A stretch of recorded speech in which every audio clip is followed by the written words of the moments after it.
Mit navn er Jens. Jeg er hjemløs, og jeg har haft et barsliv. Min mor var prostitueret, og min far han var pusher. Det har givet mig en hård opvækst, selvfølgelig. Men på samme tid, så jeg bebrejder dem ikke noget for det.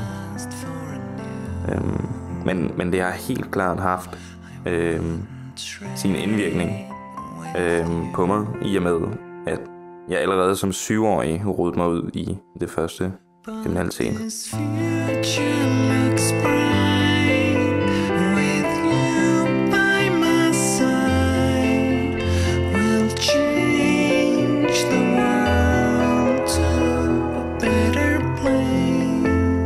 Min mor, hun havde en kunde, og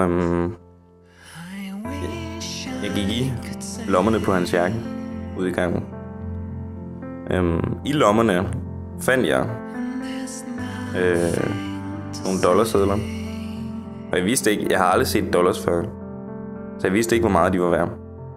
Men jeg tog dem, og jeg tog ned i banken for at få dem vekslet, og jeg fik mange kroner ud af det. Så det var min første oplevelse med kriminalitet. Og derefter begik jeg flere tyverier og indbrud, og vold var også inde i billedet. Jeg lavede sgu egentlig bare meget lort.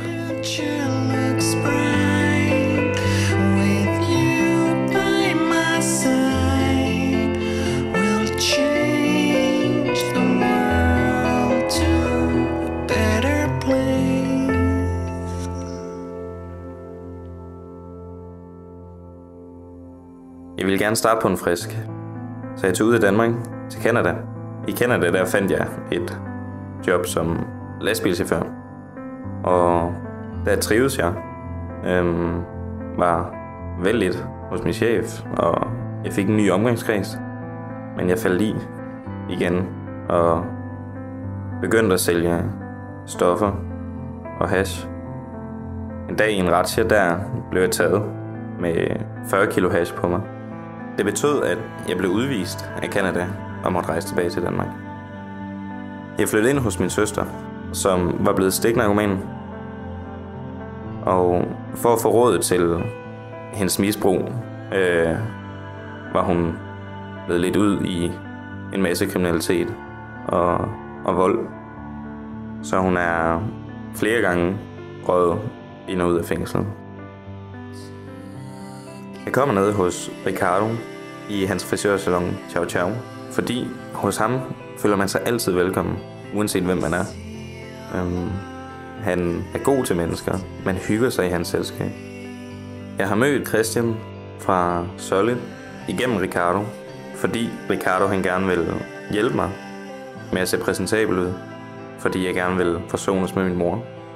Så jeg er dem evigt taknemmelig, fordi de vil hjælpe mig.